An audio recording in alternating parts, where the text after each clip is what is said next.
Juvenile Justice, Care and Protection of Children Act 2015.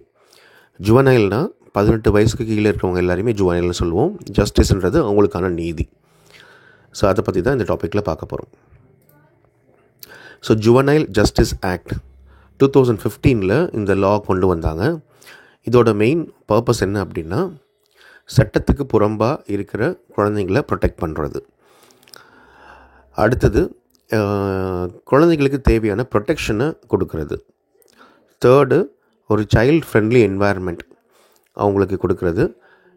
அவங்கள மற்ற adults crime பண்ணாங்கன்னா அவங்கள ட்ரீட் பண்ணுற மாதிரி இல்லாமல் இவங்களுக்கு வேறு விதமான ட்ரீட்மெண்ட்டு, ஒரு கேரோடையும். அதோட மெயின் நோக்கம் ரீஹேபிலிட்டேஷன், அவங்கள சீர்திருத்தி நல்ல வழிக்கு கொண்டு வர மாதிரியான விஷயங்களை தான் இந்த ஜுவனைல் ஜஸ்டிஸ் ஆக்ட் பேசுது. ஸோ இது இன்டர்நேஷ்னல் ஸ்டாண்டர்டோட அலைன் ஆகிருக்கு. என்னென்னு பார்த்தா, ஃபஸ்ட்டு UNCRC ஆல்ரெடி நம்ம படிச்சிருக்கோம். இது UN convention on the rights of the child. அடுத்தது பெய்ஜிங் ரூல். பெய்ஜிங் ரூல் அப்படின்றது என்னென்னா, இதுவும் இந்த க்ரைம் சிஸ்டத்துக்குள்ளே குழந்தைகளில் எப்படி ட்ரீட் பண்ணணும் அப்படின்றத பற்றி பேசுகிற விஷயந்தான் இந்த பெய்ஜிங் ரூல்ஸ் அப்படின்றது.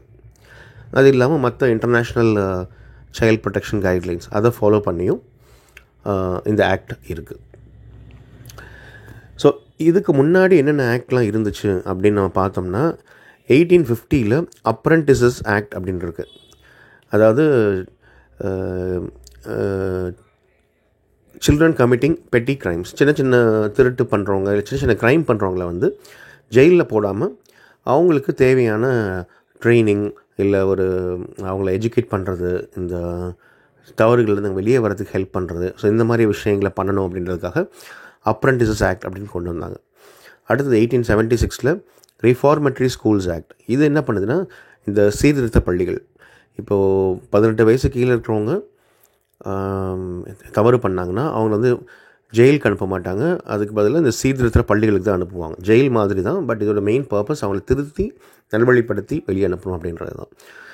அப்புறம் 1919 to 20 Indian jails committee form பண்ணுறாங்க. அவங்க என்ன பண்ணுறாங்கன்னா, இந்த ஜுவனைல் அஃபெண்டர்ஸ்க்கு என்னென்ன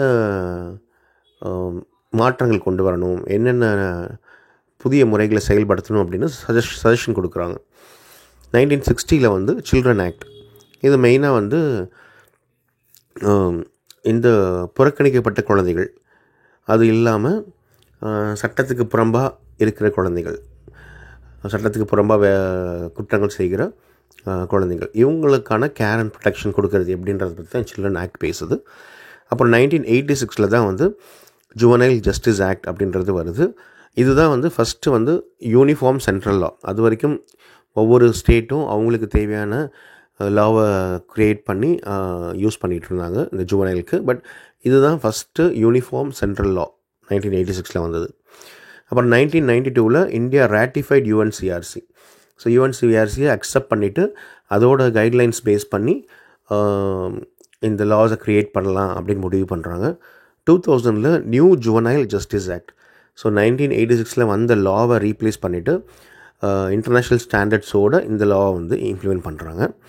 2015 இப்போ இருக்கிற ஆக்ட் இன்னும் எக்ஸ்ட்ராவாக அப்டேட் பண்ணி அந்த ஜுவனைலுக்கான ப்ரொடெக்ஷன், கேரு, ஜஸ்டிஸ் எல்லாம் பெட்டராக இருக்கிறதுக்கு என்ன பண்ணணுமோ அதற்கான விஷயங்களை இன்க்ளூட் பண்ணியிருக்கிறது தான் இப்போ 2015 இருக்கிற கரண்ட் ஆக்ட். இந்த வீடியோஸ் உங்களுக்கு யூஸ்ஃபுல்லாக இருந்ததுன்னா சப்ஸ்கிரைப் பண்ணுங்கள், லைக் பண்ணுங்கள், உங்கள் ஃப்ரெண்ட்ஸ்க்கும் ஷேர் பண்ணுங்கள். உங்களுக்கு எதுவும் ஃபீட்பேக் இருந்ததுன்னா கமெண்ட்ஸில் சொல்லுங்கள்.